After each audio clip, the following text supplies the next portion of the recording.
What's up, everybody? Welcome into a new edition of Roll Q. Today, I've got my arch nemesis, the solo laners, joining me here on the casual set. And by arch nemesis, I don't mean personally. I like you all as individuals enough, except for Alec. But it's really that you guys are constantly destroying my favorite role, which is the mid lane. Of course, I'm joined by Nika, Variety, finaokey, and Deathwalker. Wait, Deathwalker, you're not supposed to be here anymore. You're in the... No, I'm solo lane. Oh, okay. Well, then... Well, I just like go to mid sometimes. Right, you just pick a mage or hunter, go to mid, and stay there for a game. Yeah. Oh, okay. Well, then that's just a new strategy we're trying. Oh, okay. I like it. I like it quite a bit. Guys, I want to start with the thing that's most topical because we just patched yesterday, and tier, I'm pretty sure, is pretty good, but I'm not positive quite yet. What were your first reactions when you saw that tier was getting his blue stance knockup back, and how do you think it's going to affect the character, Nika? Personally, like I didn't think it would be like launch tier knockup, like because I didn't even remember it being that high until like yesterday. I saw Scream's tweet, I checked it, and like what is this? Like this is just unfair. It's like Hebo knockup. I thought it was like the nerfed one, so. I mean, I don't know what to say, really. It needs to go, or the healing needs to go. Okay, let's assume that maybe tier will be this way for Worlds. But, you never know. This is the Worlds patch, but things can always change. I mean, Variety, you were playing tier before this change. I imagine you were pretty pumped to see it. I think outside of his blue stance heal, like, the whole stance itself is, like, pretty poor. But, yeah. I think I don't know what to say. It's good, I suppose, is the thing that we could all agree on. Alec, how about you? I think Tier's a pretty brain dead god, and it's really hard to punish him in lane when he has like a heal up. It's up like every 8 seconds, and it heals for 400. So I think what they should do is nerf his heal into the ground, make it heal for like 15 per. I don't know, something. That's the total amount. Oh, total. Five per hit. Yeah. And then make him more unique in other aspects, like buff his ult and stuff like that. So, but yeah, they made it like the knockups, like you get launched into space now. It's ridiculous. What if it was 5 per minion base, but like 80% scaling on the healing? So if you just got a ton of power, it's even worse. You would heal for your whole health bar. That would be pretty bad. That sounds cool. Unless you rush trans, but that might be the play. Yeah. Deathwalker, you're going to be playing against tier more than well, maybe not. I mean, maybe tier mid is viable these days. But is that a god that you wish you could be playing in your role right now? I don't know. I just like flying to the moon when I get hit by the defensive one. So I like playing against him personally. It's super fun. Well, you like the heights, right? Yeah. And the heal. I mean, now that finaokey already brought it up, I actually would like to see that the heal like damages tier, like based on how many minions he heals from. Style. That's not Thanatos, but he doesn't heal back. Like he just damages himself like half HP every 8 seconds. Yeah, 400 less every 8 seconds. Yeah. I think he has that a would permanent op watch 3 on him, so he can never heal. Yeah, that's also always fine. gonna stun him. This is going to be a good episode, guys. I can tell this is going to be very productive in what we're going to get through here in the solo lane meta, and we can kind of move on to that. The solo lane meta is always one that feels really up in the air because I think solo is the role where you can play the most different things and have success. And that's what makes it really interesting in my mind. This meta, it's a lot of Osiris still. It's a lot of King Arthur. It's a lot of Jormungandr. But what is the kind of overarching meta, would you say, for solo laners? Like when you're thinking about what you need to be good at as a solo laner right now, what do you think that would be? Right now, I think it's mostly the pressure characters. Anything good, like throughout the early mid-game stage. Also, anything that just has huge power spikes in like the first 3-4 items. So characters like Osiris, obviously super popular because of pressure. Even level 1, actually. Osiris level 1 is super scary right now. Has been for a while. King Arthur gets a huge power spike after 3-4 items. No one can really deal with him 1v1. Jorm, even after the first item, people have been going Jade Emperor's Crown, gets a huge power spike. You can't really do much against it. Right. And then even after 3 items, a lot of Jorms go E-Staff third, pretty cheap and really strong after the E-Staff buff. So just a lot of these characters that have a lot of pressure and get huge spikes at some point that make them even stronger than they already were, even though they were really, really strong up to that point. And a lot of the characters that are top pick right now are also just have such high damage. Like regardless of how they build, they just have such high damage. Like Jorm, you could argue that you could even build Jorm full tank, and he's still super annoying with the ult. Right. Arthur gets percentage damage on his ult. Osiris gets to spam his like 1-2 constantly, a lot of damage there. And you could afford to build a lot of tank items, a lot of these power spike items without having to worry about losing damage. Yeah, absolutely. Alec, how about what stands out about the solo lane meta right now for you? I agree with Deathwalker for the most part, and then also I think it's just a lot of gods that you don't want to gank or fight around. Like you don't really want to fight around a Glad Shield Arthur. You don't want to gank him because you're basically just making him stronger every time. You're just giving him another Glad Shield proc, basically. Right. You are the that's what we extra say. minion to You're just heal like off. you're just in my lane to give another Glad Shield proc. So basically, you just leave solo laners to like do their own thing for the most part right now.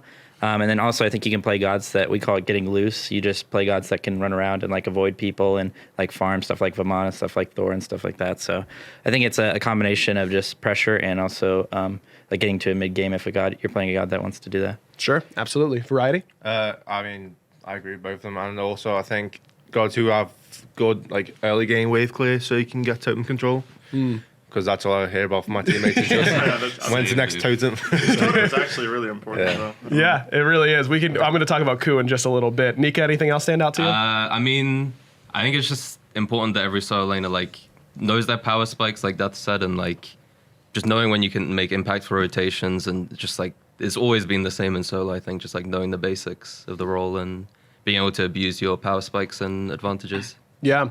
What are some of your favorite metas that you've ever played in? Because solo has changed so much over the years. I mean, way back in the day, we saw a lot of assassins over there. It was still, Bologna always dominated from whenever she came out, basically. But then even last year, we had this Guardian meta where you just kind of sat there and stared at one another with Guardian's Blessing. When you think about the most fun you've had playing solo, what are some of those metas like? I mean, I've been pretty bad in like every meta other than this one, so I'd have to say this one, like, but it really isn't. Like, I hate this meta right now.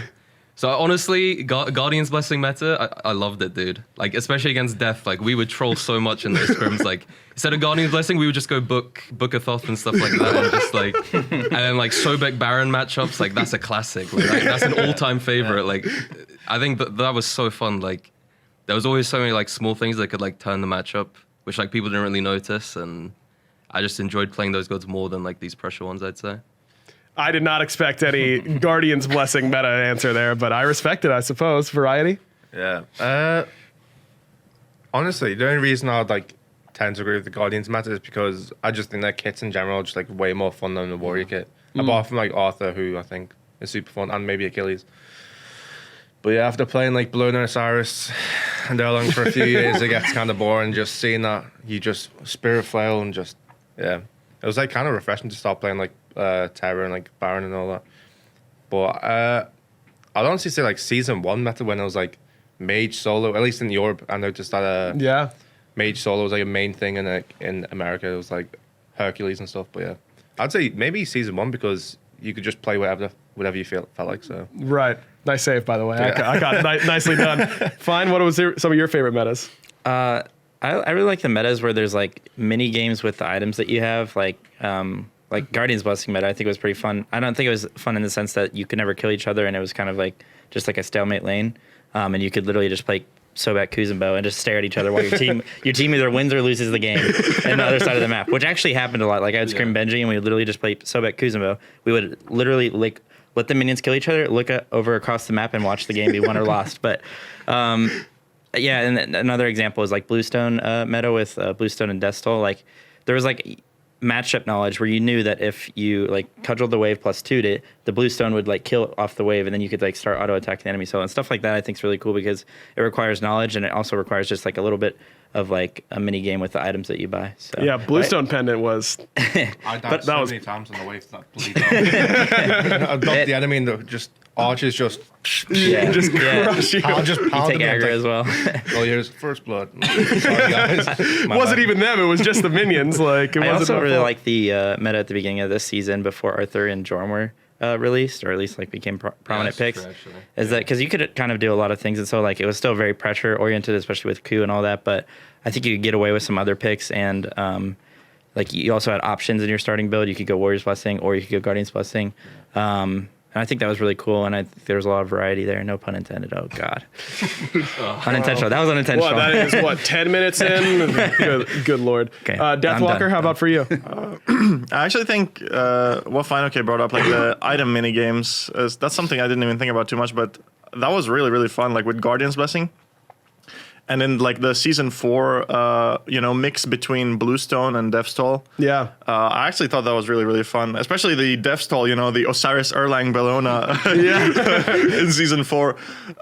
Guardian's Blessing, obviously, you could play whatever you want, and it just worked. It didn't matter really. Like you would just both stare at the wave, let it die. You get full Guardian's Blessing. You get to play all these like super fun characters, really interesting kits. And then ever since Arthur and Jorm came in, I feel like they ruined the solo lane. They kind of set the bar too high for what you are allowed to play in order to do well in lane. So I think the addition of those two characters kind of made it boring. There was a small meta, which I would say is my favorite. It was start of season 6. It was just our scrim meta actually between PK and Renegades. Me and Nika would just pick Vamana and Wukong and proxy every wave. Level 20 at like 15 it was just a race to level 20. Player damage, just race to 20. It was so fun, I would say man. that was my favorite meta though. Like it was just a scrim meta. It wasn't like an official thing, but Right. it was a mini thing that I really enjoyed. I feel like every solo laner has to legally love playing Wukong, right? Like, I think I'd I was say the Vamana. Vamana more than the Yeah, Wukong. yeah, I'd say Vamana. how can you guys actually think that character is fun? I don't Dude, understand. He is so boring. He is so boring. He's a troll character as well, like this little baby just running at you like level 20, like there's nothing a carry can do. You know? Yeah, and he just you no animation on the 2, just and it just damage. Like it doesn't do anything. It's He just just one-shots damage. every wave. Yeah. And then dashes away. Yeah, Yeah, you have to yeah. look at him in that way. Like you just clear the wave and leave. Like Yeah. that's, He's that's like the fun best part. farming god. What do you- run around. There's lots of gods that can do that. I mean, you No, can. but it's not as fun. There is no way you can tell me that Vamana is as fun as like Kakulin. Kakulin is way more Kakulin fun. is than actually Vamana. Kakulin- Yeah, but super the fun. problem with Kakon is if you proxy at their Phoenix and they come gank you, you'll probably die. With I Vamana, don't like you that. just I don't even ult try and you it. just walk away. that's the thing with those characters though. Like the Wukong Vamana meta, you proxy, but it's not like they can do anything And if about it. someone You tries just to gank you, would just kill them because you're like 5 levels ahead of them. Nothing they can do. or that. That is brutal, man. And this meta, I think solo laners are getting more farm now than you guys have in a long time in comparison to the rest of the map. It feels, not like, season 3 when the imps were there and you guys were huge all the time, or was that season 2? Whatever. One of those old seasons that had the imps. Season 4, I think actually. Well, yeah, you might be right. Yeah, I'm not sure. Either way, imps, you guys were huge all the time, just impossible to kill. Now it feels like it doesn't get talked about as much because it's these ADCs or mages that are being left alone in the long lane a whole lot of time. But usually solo laners are like right there in farm. Do you feel like you're able to make that same level of impact as you had in those earlier seasons when imps were a thing and you were always really big? I think so. I think it's mainly because like Death said earlier, like all the solo laners right now do so much damage. So like you're always gonna go and farm the mid laner. Like they're level 12, you're level 16, full build. Like that's a guaranteed kill. And like I think some ADCs make it hard to punish them. Like Oleron is pretty hard to go on for most solo laners, but for the most case, like you're always even with at least the ADC and ahead of everyone else. So I think you can make just as big an impact as ever. Does it remind you of some of those older seasons variety? I'd say so, yeah. More of the fact that Glad Shield warriors are just like super strong in the meta right now, and if you don't build correctly against them, they can just run the entire mid game. But I would say it's more down to just smart rotations into mid and knowing when to go there at the correct time to like force a fight or just try and get a pick and move it into gold. So yeah. Yeah, makes sense to me. How about for you guys? Yeah, I agree with that mostly, and I think a problem a lot of people, like ranked players, have, and sometimes it even happens in the SPL, is people will get stuck in lane and then they won't play off like their mid game power spikes, and you'll just see like perfect example is just Osiris Arthur hitting each other for like 20 minutes, and then they rotate to a team fight and they're no longer strong. I mean, they're not as strong as they should be, and like Ferretti said, it's just all about the impactful like mid game rotations and playing off your power spike. So, Deathwalker? Yeah, I mean, so if you mainly just look to fight, as finaokey said, you actually won't really be far ahead. The ADC will be further ahead than you. And in a way, the way you play solo lane is you always want to keep up with the enemy ADC. Like that's your counterpart. You want to be as farmed as them. You want to be like on the same level as them. or try and keep up as much as possible, because ADCs right now, I feel like they are getting the most farm on the map. So you're trying to keep up as much as possible in whatever way, shape, or form. If you do fall behind, it becomes problematic, because sure, you rotate to mid, the enemy mid laner is, just a little baby. You just slap him and he's dead. That's you Yeah, that's you. But then the big brother shows up, and all of a sudden it's a problem, right? Like, you can't really deal with him. So I think a lot of it is actually kind of another mini game where you have to keep up with the enemy ADC. Like, no matter what, everything you do, you always have to keep in mind, I might fall too far behind. I won't be able to tank this guy. I won't be able to threaten him or anything. So it's important to know when to rotate. As Variety said, you need to time your rotations well so you don't fall behind. You don't lose any farm, because you always have to keep the ADC in mind. What when Totem of Ku, because I thought of it because I was talking about the imps and how that changed solo lane meta. Totem of Ku, new to this year. What were your guys' first reaction when Ku was kind of spoiled? Were you like, no one's going to care about this, it's going to be completely irrelevant? Or did you think it would become as important as it is now? I mean, I thought I wouldn't care about it, which is true. But the rest of my team, they don't stop. They're spam pinging Totem. Are you going to get first Totem? Putting me under pressure, Yeah. If you lose the totem, just VVG. Yeah. Good game. I mean, there's games where hey, I've got the first totem, but I died for it. But you guys got to be happy now. Yeah. Yep. Hey man, I tell my solo laners all the time, I don't care if you die for that first totem. I just need the mana. I think as long as you can control the first few, those are the ones that really matter. Yeah. But after that, it's kind of just you only do it if you got nothing else to do. Really, that's how I view it. If I just run past and it's there. How about for you, Variety? Did you think it would be so important? At the start, I did actually. I was thinking about maybe duo solo, just to have the constant pressure on totems. But at the same time, with all the Gold Furies and Oni and the Primal are just pretty high value right now, especially in the Oni one early game or early mid game. Sure. Because it frees up a rotation around the map. So yeah. But I agree with Nick. It's the first maybe 5 to 7 minutes are the most important Qs for your team. Sure. Yeah, that early mana regen, more important at that point. I know. I mean, the gold's nice as well. Yeah, it certainly doesn't hurt. All the time for me as a caster, I'm trying to, we've been talking about other things, and then I look up and a team has a 500 gold lead, and they really haven't invaded or anything like that. And I'm trying to piece together where it came from, and it almost always is 6-0 on Qs, and that makes a huge difference. A little Gold Fury. Yeah, exactly. At that point, were you excited about Ku when it first got When it released? first came out, I mean, obviously I trust in the balance team and everything. I think a lot of people memed it, and even I did. I thought it was going to be a little silly, but it ended up being a really good addition. I think maybe plus some other things, it's contributed to a pretty high pressure meta. But depending on how you play the game, you could either like or dislike that. But at first I thought it was going to be a pretty big meme. It still kind of is a meme, your mid laner spamming it, attack fire giant, good game, Yep. But I didn't even, when we first started scrimming and everything, I didn't even realize how important it was. I think Deathwalker was kind of the first person to show me that was this is something you should probably go for and contest.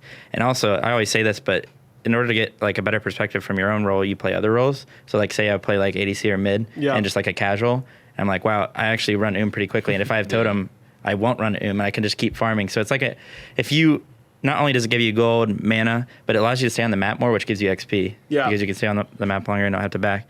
So it's actually a really big deal. And if you're able to get 10-0 on that, that's a gold fury, like you said. So it's been a really good addition. And I think later on in the game, it just becomes an opportunity cost. If you're doing that when you could be proxying and rotating, then it's obviously really bad. Sure. But if there's nothing up on the map and you're just trying to get a little bit extra gold, then it's pretty nice.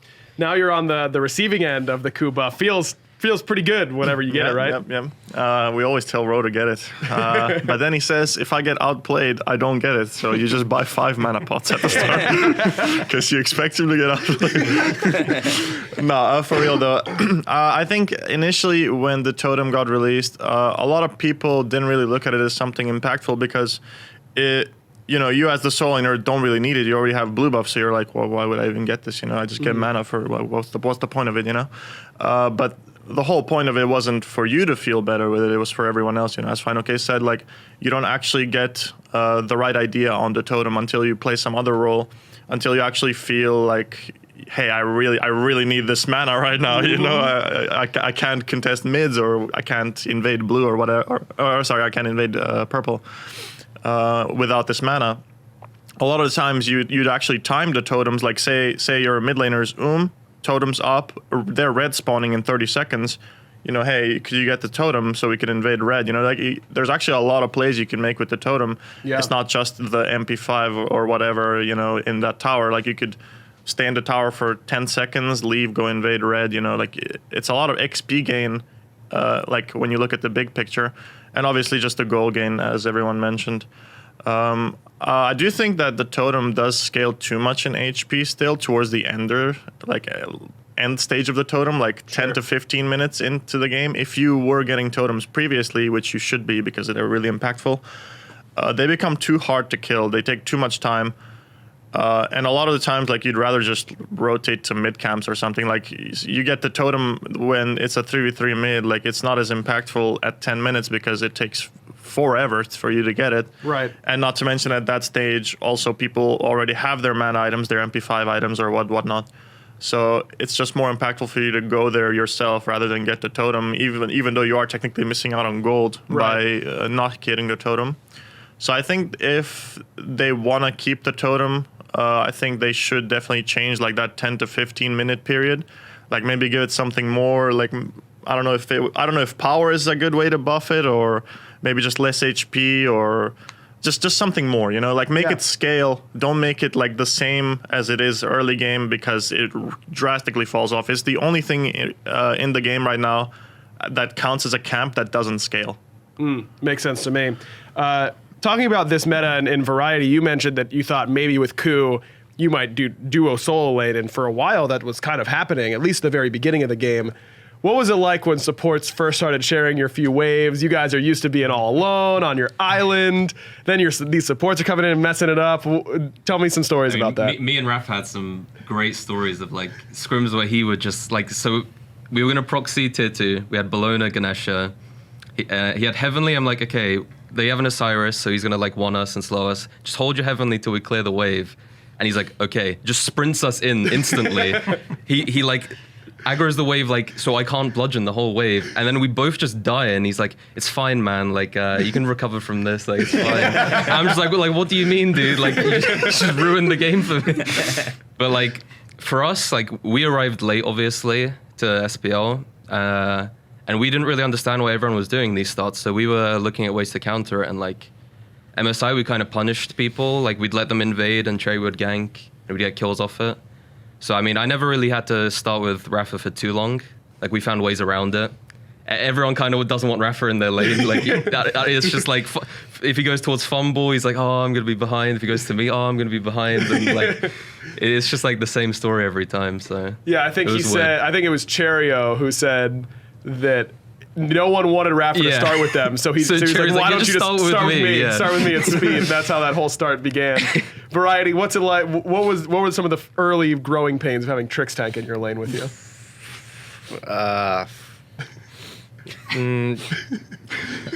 Well,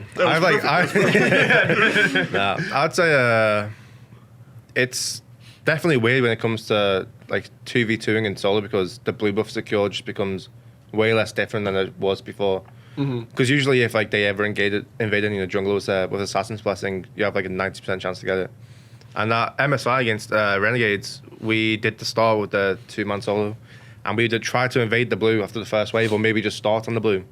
And then Cherry would just max range secure it with Assassin's Blessing, so and then lucky with those, then you know, like, you split the whole wave, you lose the blue, and then you just end up falling behind. Like, because I think if you lose anything, like even one creep can like delay your level 5 by 1 wave compared to the solo, and then the lane's kind of just over from then on if they can just out-trade you and poke you from there. So yeah, I'd say relying on the support to help secure the blue, especially like if it's against another support, like Fafnir is a good one because he can stun through the buff and secure it. So yeah, I don't know. I didn't enjoy it. I'd rather just start alone. I don't think anyone did. I'd rather go Guardian's Blessing and just lose every blue and just sit on the tower. They call it solo lane for a reason, right? You don't want any of these guys over here. Fine for you, as a very serious player all the time yourself, having someone as serious as Mike come over, I think probably meshed pretty well. Yeah, it was a perfect couple. No, I mean, to be honest, you don't really get to see your before at least you didn't really get to see your support for a little bit, and you didn't really get to interact with them. And as like a frontliner or double frontline, it only comes like in the team fights where you actually like communicate with them a little bit. So it was fun. I actually learned a lot about Mike, and we like learned a lot about each other by just getting better at the 2v2 and everything like that. But another thing to branch off of this that I want to talk about is that I think like a lot of people right now don't realize how Harry kind of just mentioned a little bit, but how volatile solo is, and how like it's not a lot of times it's not even skill based, and the fact that it's like how your team wants to play. Like if your team wants to give up a blue or give up your blues and just play off somewhere else on the map or do something else early game, you're going to lose the lane. It's just going to happen. But you can come into the mid game and be really impactful. And I think that like a lot of times right now, it just depends on how your team wants to play the game. Does your team want to play around the solo lane? If they do, then you're going to look good. If they don't want to play around the solo lane, then you may not look good. But and that starts from level 1 with the support being there. Some people didn't even do that at the beginning of the season because they're like, no, we're going to start over here, try and get our ADC ahead, or try and get our mid ahead or whatever. So yeah, it just depends on how your team wants to play the game. And if you're a solo laner, hopefully your team wants to play around you. Because you want your blue buff. Yeah. All the time. And you want to look good. Deathwalker, you get a chance to work with Emilzy a little bit more now than you used to, but what was it like whenever he first came over to solo? Well, I mean, I guess I'm a bit biased right now because I feel like because of that, I work with Emilzy super well right now, you know, when it actually kind of matters more now. I think there's another aspect to it. Like you get, like as finaokey mentioned, you know, you get to hang out with your support a bit more. You know, you actually get to work on synergy with a player that you normally don't see. So I think it's really, it was actually really good. Like as much as it sucked for the solo laner, I actually think for the big picture, you know, like working together with someone new, someone who doesn't show up often over there is kind of refreshing. Yeah. And it definitely helps me now, you know, like having to work with Emilzy for a couple of months. We got our, well, if we could, I mean, it's a burden. Sorry, Nils. But yeah, I mean, when you're actually a lot of the times just working to secure the buff, right? You're trying to coordinate your abilities to secure the buff as often as possible, as consistently as possible. And oftentimes you'd even invade speed, right? Like you'd two-man invade speed, but you'd still have to coordinate. And this time it's even harder because it's against the Assassin's Blessing jungler. So I just think that certain aspects to it, like as far as team play goes, it really, really helps. Yeah, absolutely. Something that I think is very different about this lane is it's more so developed in ADCs now with this meta, but historically, it has just been your lane that has been one-on-one all the time. And so I think that the getting of either getting soloed or getting solo kills gets amplified because it is that one-on-one so often. Does it feel worse to get soloed than it feels good to get solo kills? How does that kind of balance out? It depends. Like in scrims, I don't think anyone really cares, right? Like Yeah, I run it down every like whenever we scrim dig, it's like either I solo him or he solos me, and it just keeps happening. You know, it's like one person just dominates, but it's like I don't think anyone really minds that much. But in SPL, it's like I think you want to avoid getting soloed more than going for it, because if you get soloed, it's like a morale loss for your team, I guess, because like, oh, he's on his own and he's lost, you know. We're kind of screwed. Especially since it's like more of a skill. It's like the most skill matchup on like knowledge dependent matchup in the entire game. Yeah. So I feel like if you do get soloed, then your team's kind of like, oof. Yeah. I know obviously there's going to be an Arthur or an Osiris just you got to walking be around very just careful. 1v2ing your jungler and support. Yeah, that's always a pretty good feeling. How about for you, Fine? I think it depends on the matchup. What I say to my team is if my TP's up, I didn't even die. You know? if they kill me, my TP's up, I'm right back in the Or if lane. you got the wave. Yeah, or if I got the wave, like I don't care. That was Right. worth it. And also, yeah, it depends on the matchup. If it's a volatile matchup like Arthur or Osiris, and like one person gets a solo kill in that matchup, you're gonna start feeling it pretty soon, and it's pretty bad. But if it's like, or maybe even worse than that, I'll give an example from Worlds last year was Azalea against Divios, and he was playing Geb. And with Fenrir, like you want to be able to pressure your lane, and once you get solo killed, like it's like I'm surprised they even like did well in that game. If that was me, I would have been like, this game's over. I just killed myself under tower. But and then there's like the opposite side of the spectrum is just like there's sometimes where you could get solo killed is like, say you're playing like Terra or something, you're just playing for the late game anyway. Sure. And you get solo killed and your TP's up. Like it's really not that big of a deal. Right. As long as you keep the morale up and everything. That's I like how everyone's like, guys, trust me, being soloed, not a big deal. It happens to I'm everybody. trying to convince the team. Yeah, exactly.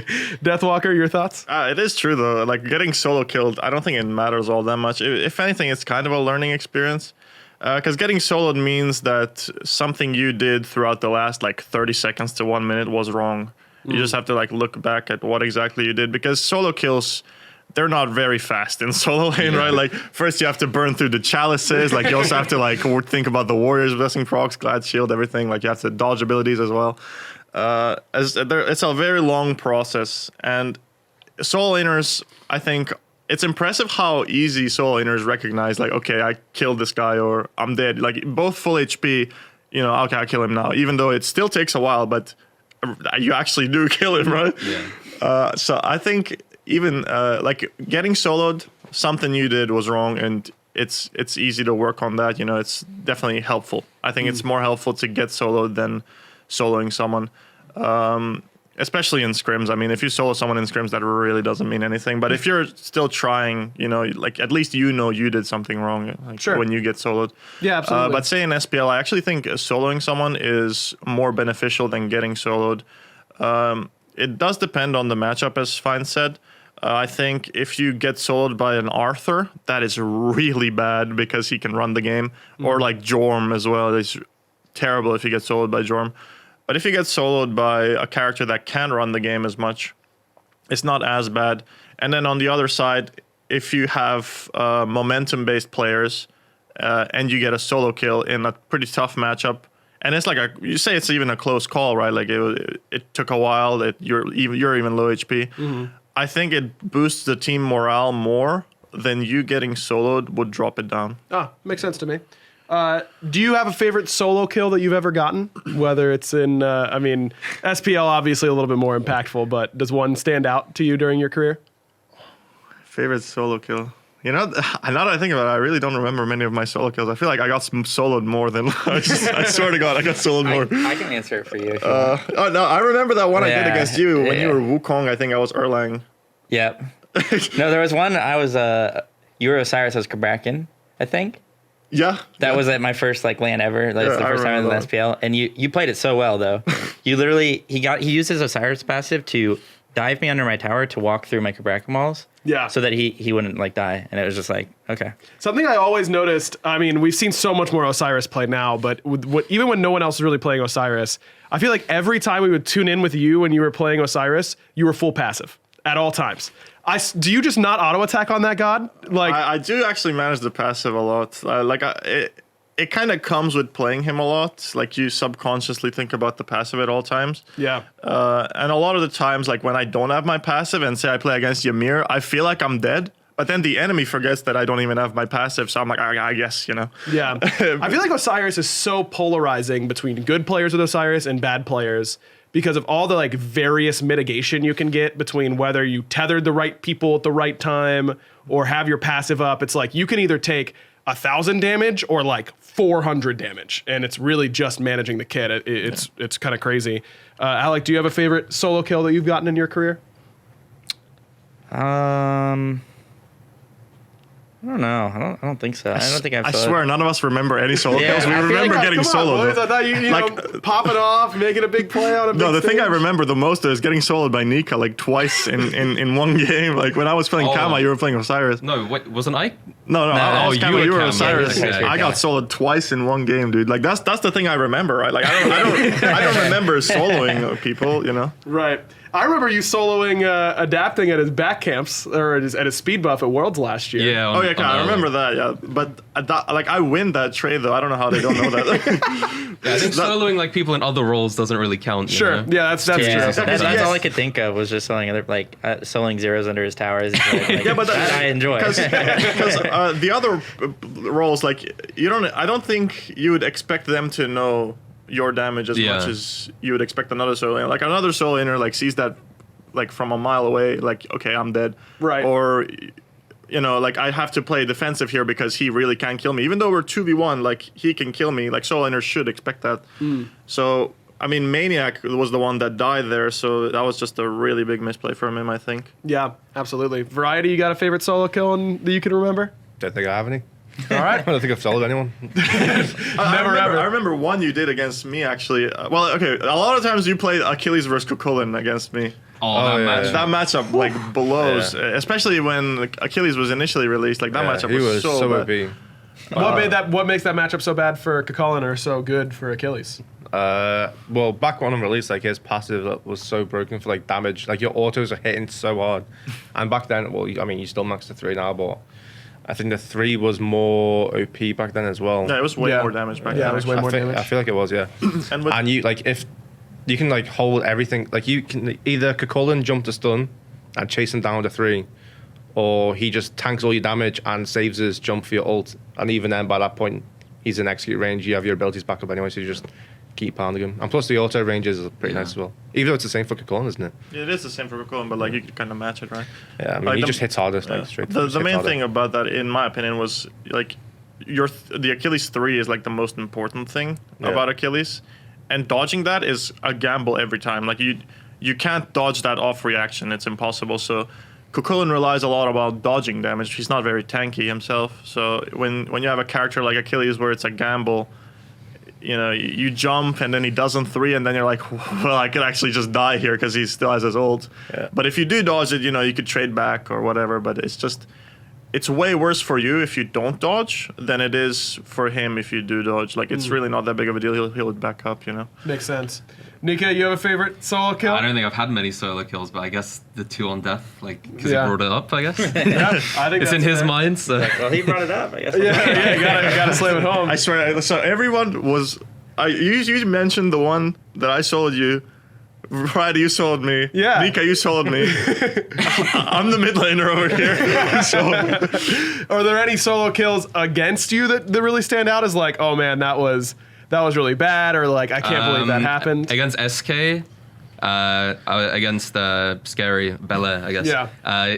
He like Achilles executed me when I was playing Arthur, and like I like Arthur ult and like big ult. I'm like, oh, I'm so dead. I'm Yeah. dead, by the way, guys. Like, just don't worry, it's fine. Like, sometimes you just know you're dead, and it's just like the worst feeling. There's nothing you can do. I think that's the only one that I remember. Yeah, variety. I'd say in the most recent SPL set against Solo Troll, like when you know you could have sold him if you just hit one thing and you missed it and then you die because of it. I think that's.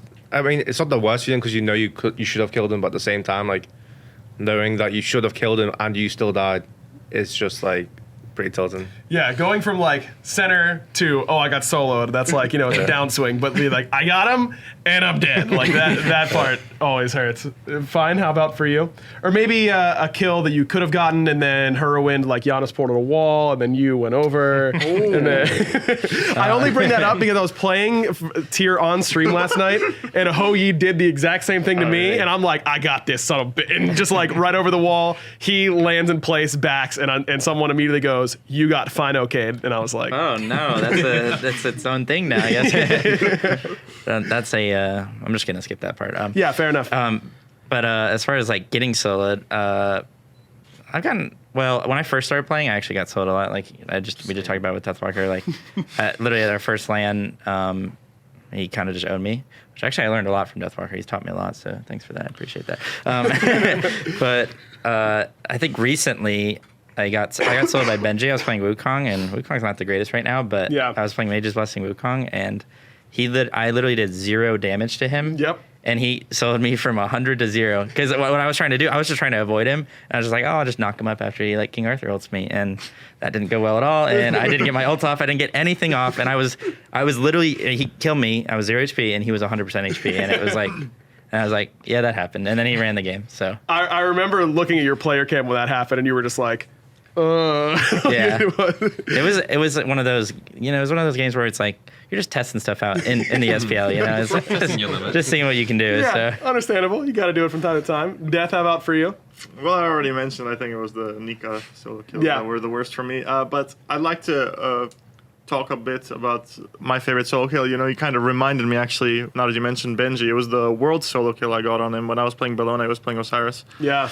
I think that one felt the best, probably. That Yeah. was actually one of the only solo kills where I actually, yelled. Yeah. Yeah. I mean, being on the world stage at that at Also, that I'd level, like I think. to talk about something you mentioned, Variety. When if you miss the ability you die and you don't kill them, but if you hit it, you kill them and live. That's in scrims. If you die, you tell them that counts as a solo kill. Right? In a real game, I would have hit that. Yeah, in a real game, I hit that. So yeah, just accept the solo kill. On land ping, I would have hit it. Yeah, land ping. Outside of the solo kills, I think like the best thing is when like you get ganked and you just either 1v2 or like you clutch 1v3 if it's like a Neath snipe or something. You just get out with 1 HP and they waste so much time and so many like ults, and you have like you open up so much for your team on the map as well. But yeah, I'd say outside of solo kills, I think by far is like just 1v2ing. Yeah, I agree. Maybe Either like surviving or getting a kill. add an enemy speed buff like 5 minutes in, maybe a little Yeah, 1v4. Joe, what's funny? We scrimmed them like last week, and I did the exact same thing. And Byron just whispered me saying, "Not this again." That feels real bad, dude. I'd also like to mention my favorite solo kill ever, I think, was Maniac versus you, Baron versus Kuzumbo. There's a clip of that. Oh my god, that scrim. Like, I think you missed everything. I had 2 rotations of spells that I missed. I should have killed him twice, and then he like he's on his tower line and he does some random Kazembo bounce, and I hear it and I juke into it and I die. The Kappa hits me and autos me and I die. That was tragic, man. That is tragic. That's a good word for it. There's actually a couple now that I think about as well that I was Cerberus against Herc. It was last season against Benji, and I jumped over his Herc boulder. Oh yeah. And killed him under my tower. And then there's another one. This is my favorite one if you can do it. Is when you're playing Osiris versus Achilles or any matchup like that where you're an up-down character, and Which is all of them, by the way. yeah, well, basically, blown or whatever, and you're playing at your tower line and you're in execute range, and what they'll do is they'll try and Achilles will execute you when your ult's up, which is, I mean, people just do that, but what people usually do is they just jump up down just to jump over the Achilles execute.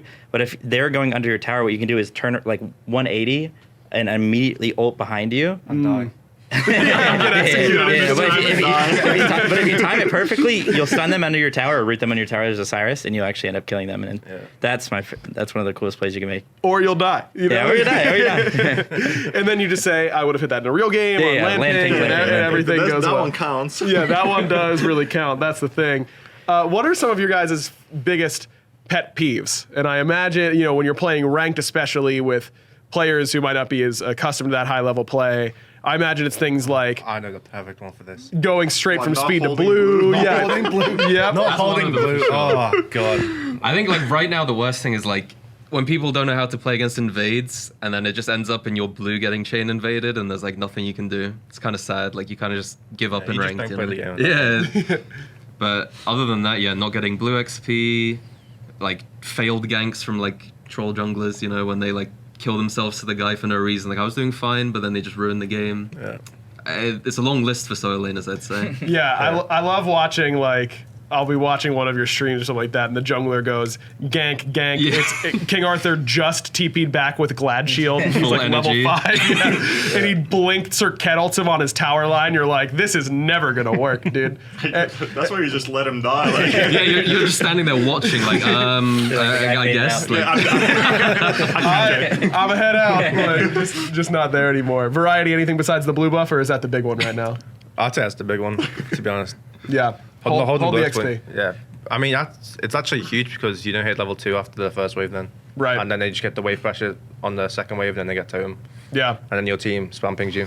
yeah. And it's all your fault. Always. Don't forget about that. How about for you, Fine? My biggest pet peeve when it comes to ranked is people hitting you and they just can't kill you. Like say you go in That's proxy. actually true. Yeah. Like say you go in proxy and then the jungler comes and ganks you and he's like, I'm literally Vamana with my ult up. You're like 3 levels under me. Like, what are you doing here? Yeah. Do not hit me. Do not touch me. I think it's more annoying when like the other solo laner chases you. It's like, why are you not proxy? Yeah, Like, yeah. You're not getting anything, and I Yeah, am. exactly. Like, just, I'm teaching Yeah, you that what to too. do. in Yeah, this exactly. moment, It's like, you know? why are you touching me? And it's like, well done, man. You're top damage. Like, and it happens in team fights too. And this is how you know like a good ADC or mid player from like a bad player is like the good ADC and mid players know when they can kill a frontliner.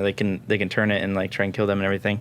But when you're playing against people in ranked and you're like, say you're like hitting a Neath and she's like 4 levels under you and she's like, all right, I'm gonna turn around and start auto attacking you and you're like, what are you doing? Just run away from me. Please play the game correctly. And then Whisper them as they're auto attacking you, like, this is not the play, Yeah, man. but that's my biggest pet peeve is when people just hit you and they just don't know what they're doing. Yeah, fair enough. Deathwalker? well, I'm actually not too sad when I lose blue buffs, to be honest, because I call that the ice baby start, and I got used to that start very often. Not getting blue XP. You guys remember that? Season 5, I never get blue XP pretty much when I was playing on Rival.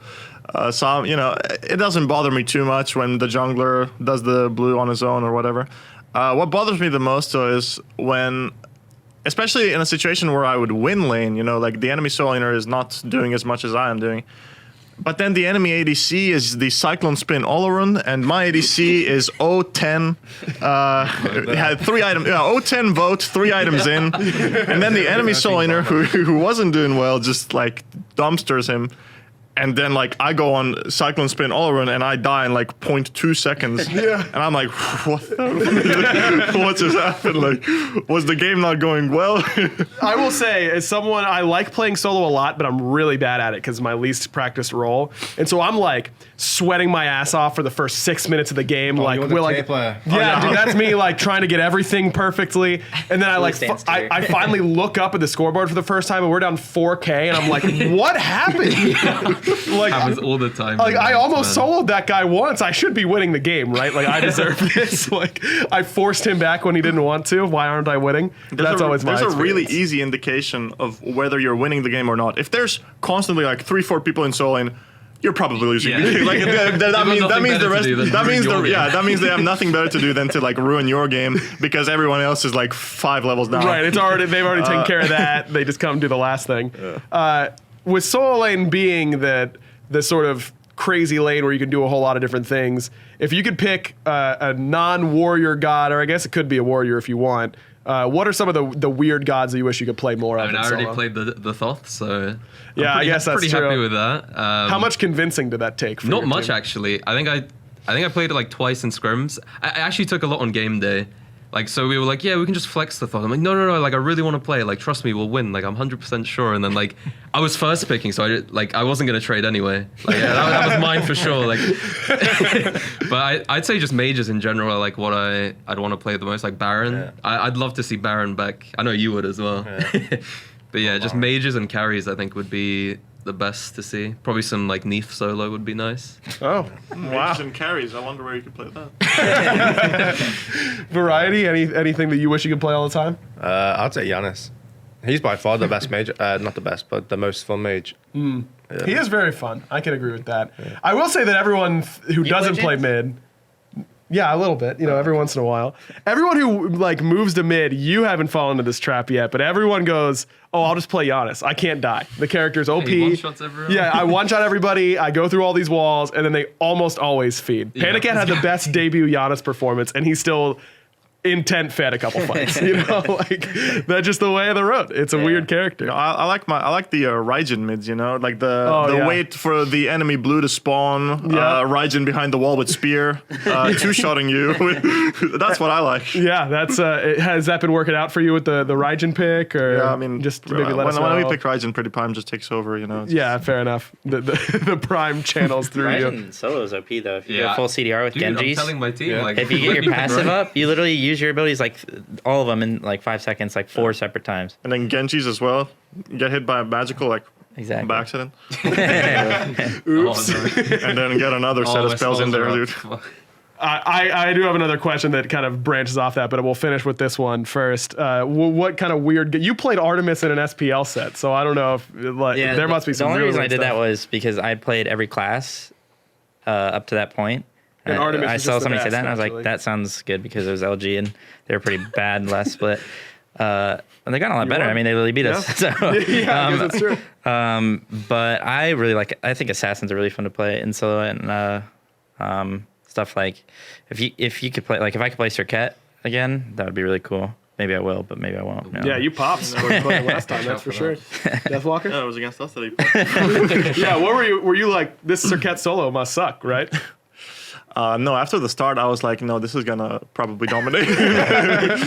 Like after the first couple of minutes, like I knew, okay, there's no way. Well, you got like a pre-minions first blood that game, right? Yeah. No, yeah, it was a super quick first play. Like you were so far ahead. I was level 1 when you were like level 3 or something. I Yeah. think. So I was like, no, this is like not looking good, boys. Not a great matchup either. Yeah, You and that's Naja, true. right? Naja Yeah. versus Asuka, no good. But yeah, I mean, I think my favorite character is probably Awilix in solo. I got to play it twice in scrims. She is god awful in I think lane. you played it against me, right? Yeah. I think anyway. Was it fearsome? All I remember is was it Mage's Blessing Meditation. The build was interesting for sure. What? Literally the whole game, he'd be on Suku, like doing circles, like just trying to get as much XP. Yeah, you gotta improvise. You know, Yeah. Awilix really doesn't do well in lane, so like you gotta like think outside the box a little bit. That's why I find it fun though, because she's actually kind of bad in solo lane, and then you have Yeah. to like try your hardest to make it kind of work. So that's the fun aspect to it. I think a lot of the hunters and mages though are super fun. Like I mean, Neith, which you could play Neith mid is as well, so on her fun, super dude. fun in Yeah. solo lane. A lot of the mages actually. I mean, I mentioned Raijin already. Agni super fun solo lane. Baron. You can still play Baron solo, obviously. You know, Yeah. Baron's I think Raw Solo is like Raw one Solo of is the actually, more yeah. fun ones as well. Totally special, huh? I think Baron though, like, is actually so well made for solo lane, and it's just so fun to actually get to play a mage that fits the lane. Yeah, I agree with that. Yeah. It just sucks that hunters are probably the least viable class in solo lane, and they're, I would say, the most fun overall in solo lane. You played a hunter solo during the high res versus pros thing. Yeah, right? I played Hachi twice and Chernobog. And interestingly enough, King Arthur has a really bad matchup into Hachi, man, so I picked it into King Arthur.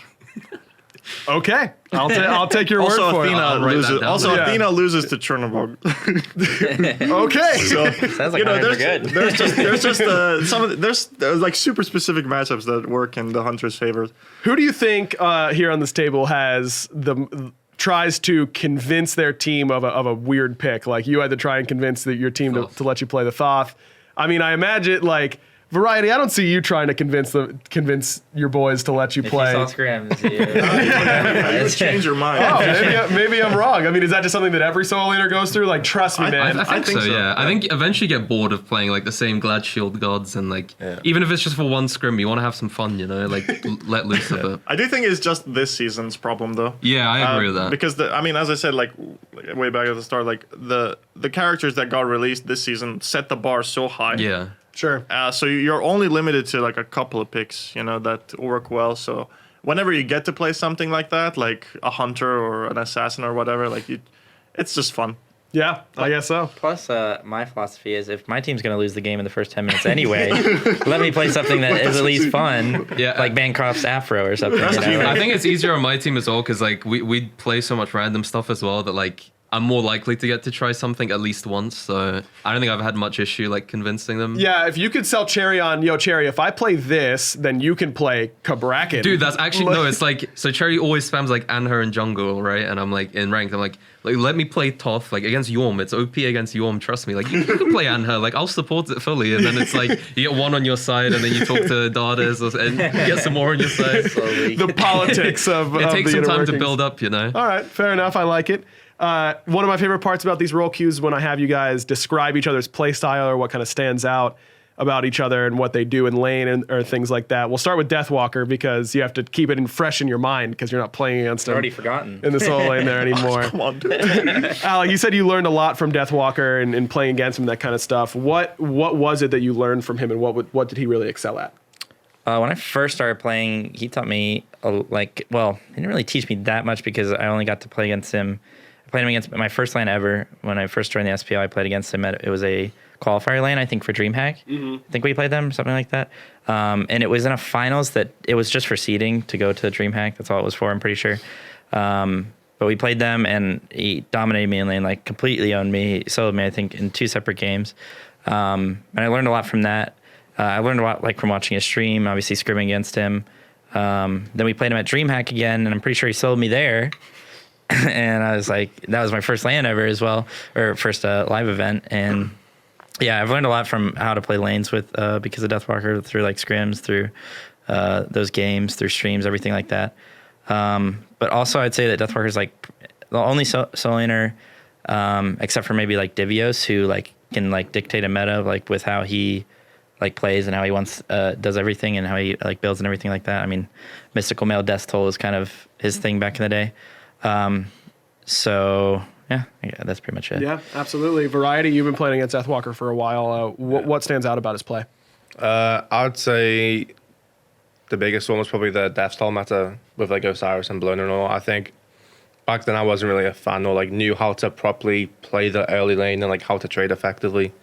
But after like scrimming Deathwalker a lot, I eventually learned like how to play the lane correctly and like how to push my lead with like blowing out with Death Soul and like how to just pressure blue and win lane.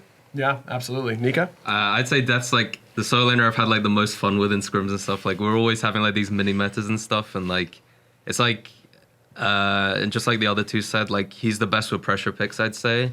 So like I was always terrible. Like I was awful, like worst solo laner.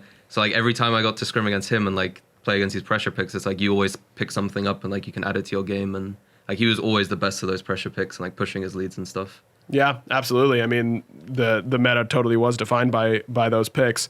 Deathwalker, when you think about finaokey and kind of how he's evolved as a player, what have you noticed about his play?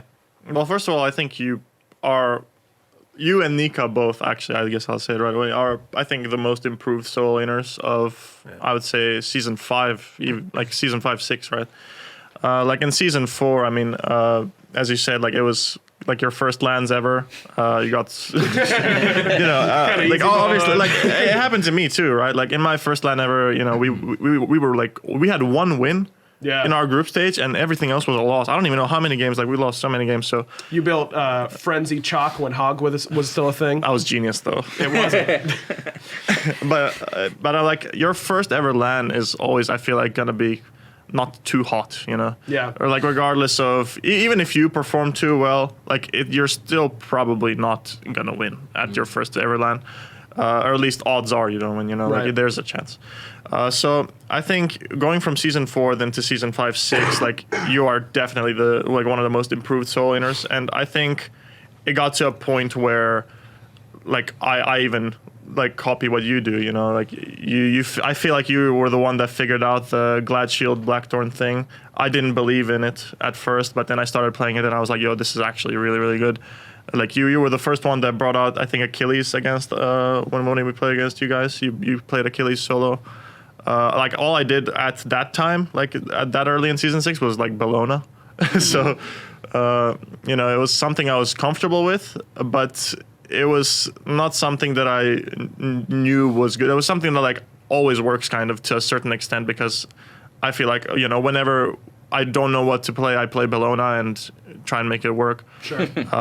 Because she's probably my most comfortable character. But when someone pulls out something that I've never seen before and performs so well, like in every single game, super dominant, even like on janky picks, when you played Circuit, like I think you kind of made a statement, like, I'm the real deal. Absolutely. That definitely broke onto the scene with those. Variety, what stands out for you about finaokey's play? Probably nothing, to be honest. Honestly, I think outside like the lane itself, I'd say the rotations, like out of the lane, like into mid and stuff. Like those times in scrims, I'll be like, okay, he's probably in base coming back, and then I just, he's here. It's like, sorry boys, I'm just gonna push tower. But yeah, I'd wasn't a great heroine impression, but good attempt. No, it's just a F6 and just yeah. But definitely, I'd say because I've been playing like solo for so long, like I don't really learn much from the lane itself. It's more like out of the lane, like team fighting or like rotating or just learning like how to play a god in a specific matchup, like late game. Like if it's, I don't know, just a random example, like Tyr into Melon, then I would learn like if he did something, I don't know if he's played that matchup, but if he like them type of like small things, like it's very specific god, then yeah, I'd say probably from that. Yeah, absolutely. Nika? Well, I never really played against Fine a lot. Like, yeah. I think this is the first season where we've actually like played against each other properly. But like, obviously, like he dominated Phase 1 like more than any solo laner. Like he always had his own picks, and like I think he kind of like proved to everyone that he is like always going to be at the top from now on. Like he's just a top player. Like he can dictate the meta with like these random picks and kind of force all of us to adapt. So that's always impressive. Yeah, I mean, fine. You went from minor league to pro league to losing your pro league spot, and now to so quickly be considered one of the top solo laners. What has that kind of journey been like for you? Well, I always said like obviously whoever you practice against is gonna make you improve a lot. I mean, that's what I already talked about with Deathwalker. But if you're stuck practicing, because a lot of what solo lane is just learning from somebody who's better than you. Like I think more than any other role, especially because it's a 1v1, obviously. But I got to practice against Benji a lot last season, and I have like the the utmost respect for Benji. I still think he's like one of the best players in the world. And playing against him a ton, I just learned so much. And then like transitioning into playing against even better players. Well, not better than him, but just always scrimming against somebody who's really good. Is just It just helps you improve so much. And then obviously you have the perspectives like of a newbie who really wants to win, who really like wants to try and like bring his style to it, which is my style. So you just try oddball picks and just learn from playing against the best people. So I think the journey feels great and it's amazing, and I just still want to keep getting better and like obviously win. Yeah. But just playing against the best players is just such good practice. Yeah. Especially in the solo lane, I can imagine. You've been probably watching Variety for a long time. He's been playing solo lane forever. What stands out for you about Variety's play? I think every good solo laner has to have a pick where they pick it, and you're immediately like not intimidated, but at least your carries are probably intimidated. But like they're going to be consistent on it, and like that's a sign of a good player. I think with like Deathwalker, it's obviously like Osiris, Balone, and stuff like that. With Harry, it's like Osiris and like Tyr and stuff like that. I remember, I think it was last season, season 5, beginning of the season. I'm pretty sure Harry played like Osiris literally every game. He was just playing Osiris, and not by choice. Yeah. I doubt it, but and he was just being so consistent with it and playing super well, playing every lane. He knew how to play the lane really well. And also, when I think of Harry, I think of Tyr, and I think Harry's one of those people that maybe doesn't get like as much solo kills as some other solo laners, but he just plays the fights and everything so well because he's been playing it for so long. And I think he's just like one of those players where when you think about him, or say you were going to be making a team, you could pick him in every single scenario and just be happy with it because he's so consistent. Yeah, absolutely. Deathwalker. I know, it's like we're talking about each other. And I know. Oh, thank you. Deathwalker, you've been playing against Variety for a long time. What stands out for you? Well, first I'd like to bring up that I think, I'd like to look at us as kind of rivals. Oh, well, not anymore, but like throughout our history, I think we've kind of been rivals where I felt like if it wasn't for me, like you would be the clear number one, that kind of feeling. So pretty much at every point I wanted to be as good or better than you, right? Yeah. So like I always considered you the number one no matter what. And I think you are like the solo laner to beat if you want to make a statement that you are a top solo laner. Like you're kind of the gatekeeper in a way, right? To like enter that top level. Bouncer. Yeah, like to enter that top level of a solo laner, like you're the gatekeeper. And I mean, as Fine already said, like you have your own signature picks, and whenever you pick them, it's frightening. You like always kind of whip out a pick out of nowhere it's really good in that current situation, and it's like, well, damn, this is actually not looking too good for us, But I mean, I don't know, just I think you've always have been and probably will always be like number one in my opinion. Yeah, absolutely. Nika, how about for you? Well, it's pretty much what Death said. Like, Harry's the first solo laner I think I ever played against in a comp game, and like ever since there, he is like the gatekeeper. He's like, you always want to get to his level or above, like he's always just so consistent and like always been at the top for so long now that like you just want to aim to be as good as him, I'd say. And it's literally the same as what these two said. Comfort picks, like he has his Arthur tier, like he just always dominates on these picks, and just impressive, really. I'm surprised, Variety, that no one has talked like when or even you when you're talking about gods that you wish you could play more of. When I think of you, I think of obviously the Tyr and the Osiris, but I think of Thanatos and that season 3 performance. Yeah, I mean that was like Worlds. Probably the most impressive showing from like one player in the event, I'd say. What was that like for you? Because before that, you really weren't considered that top tier of solo laner. No. That was you bursting onto the scene. What was that like? That beforehand, what was clicking for you, and was it like, wait, everyone thinks I'm really good now afterwards? I'd say it's probably from Twig, honestly, because that was what the Hog solo meta. But Twig was the one who went Hog, and I got the privilege to go TP. And the biggest thing I remember from the Hog versus TP matchup was game 3 or 4 when I was playing Rat solo against Dimmy, and I took a really bad trade in lane, and if I didn't have TP, because I took a bad trade back, TP'd, came back and sold him like the next wave. And if I didn't have TP, I probably would have lost the lane super hard. So yeah, I'd say just playing in the moment and like the world finals, like just playing like the best like subconsciously just like I'm not like consciously thinking like this is the world finals. I need to play good. Yeah. It's just like something which just happened, and obviously like, the TP matchup helped, but also just that in general, like just playing in the moment. 100%. Nika, he mentioned that was his first professional match was up against you.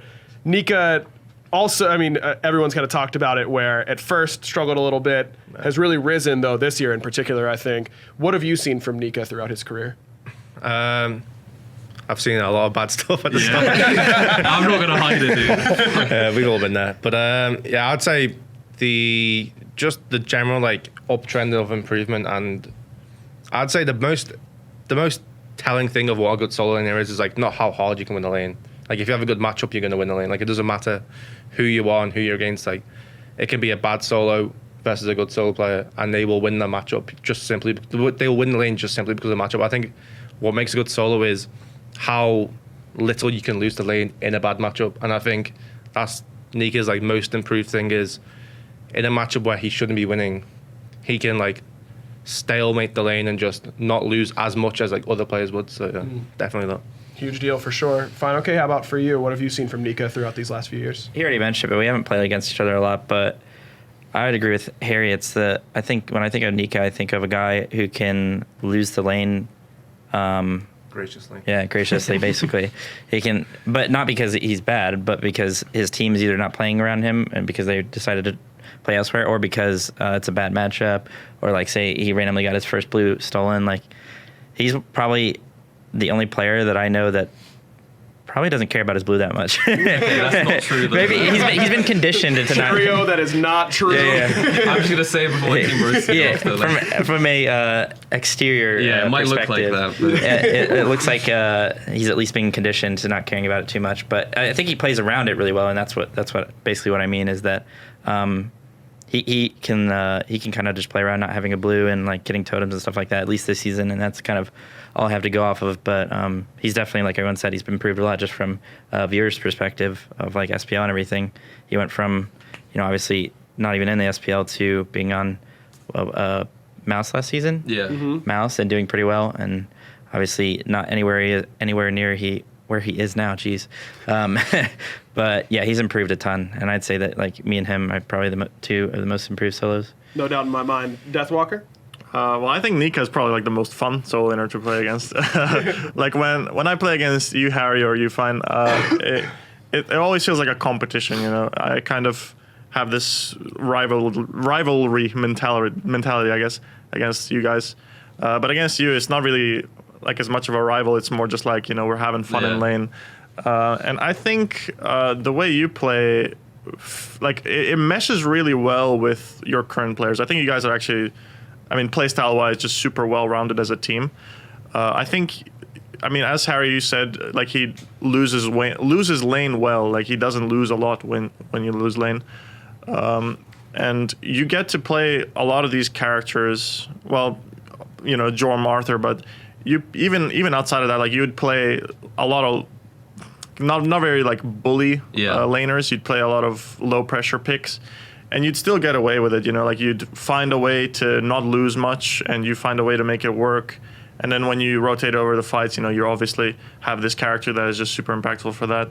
I think you have a very interesting playstyle. I think it's not like a standard solo laner kind of mentality. I think it's more like all over the place, like good in many different things. Maybe not a master in like pressure or whatever, or a master in one aspect, but like a jack of all trades.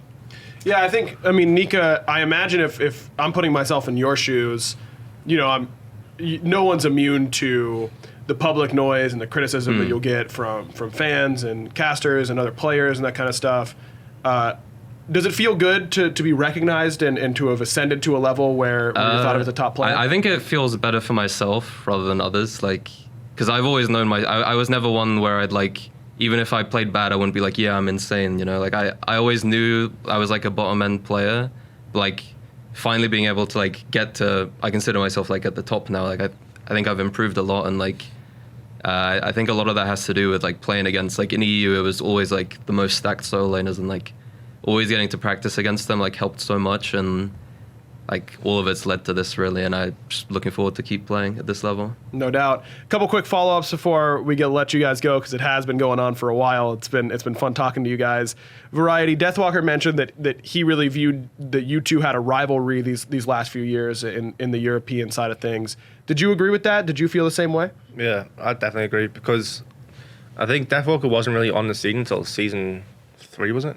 I feel like it was. Yeah, season 3, season 4. Yeah. I think like before that it was like me and Dimmy, at least in my mind, because I always like saw myself as someone with really high potential, and like I always thought I was nowhere near as bad as like what people made me out to be.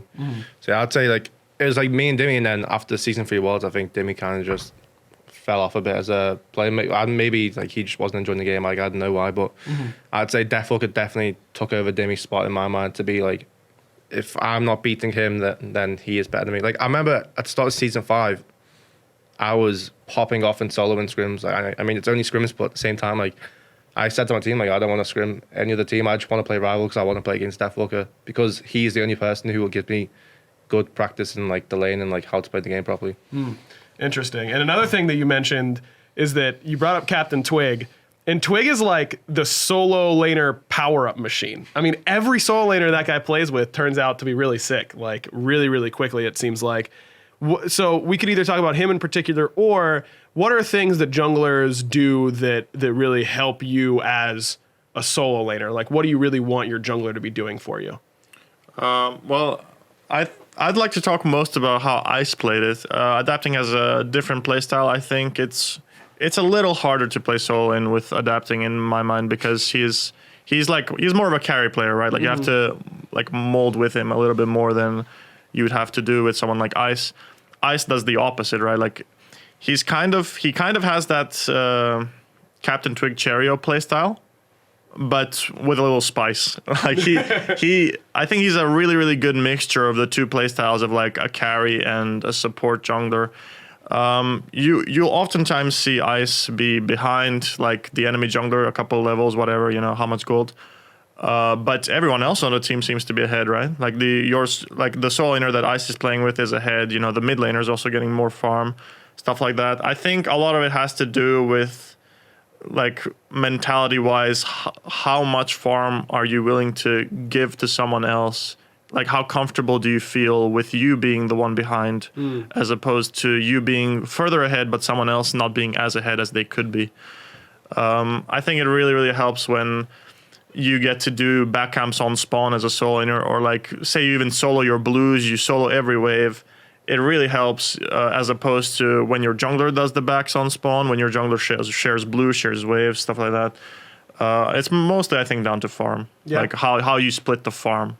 Makes sense to me. Fine. What did you notice either Twig doing or just other junglers that really helps a solo laner? It goes off what I said earlier. It just like depends on how your team and mainly your jungler wants to play the game. And if he wants to make you look good, then you look good. And if he doesn't want to, then you just kind of have to do your own thing. And I think Ben's just a really smart guy, and he like knows how to play the map really well. He's been playing for so long. And he also is impressionable, and you can tell him to do something and he'll do it for you, and which is a good thing. But if I'm playing like Serket solo and I need him to camp my lane, like he'll do it for me.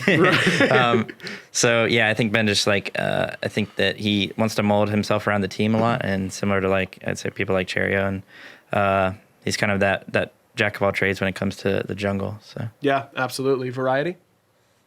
I'd say with Fred, we just have like an understanding of like what each other needs and like who wants it, like who needs it like there and then, right? Versus like forcing it onto him.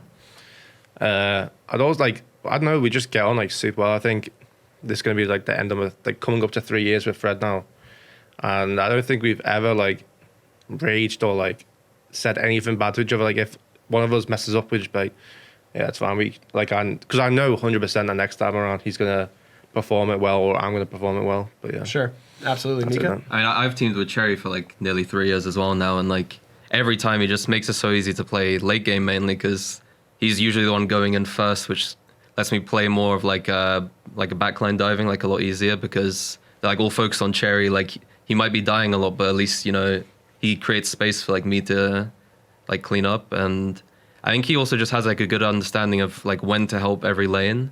I think Cherry's like one of the best players at like just being selfless and making sure everyone on the map gets like all the help they need. Absolutely, big. It's always still a team game, even in the solo lane. It turns out.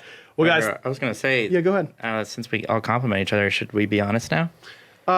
We'll turn the cameras off, and Okay. then you can be honest. Okay. You know, this is Also, pre-produced. I didn't get to say anything about myself, dude.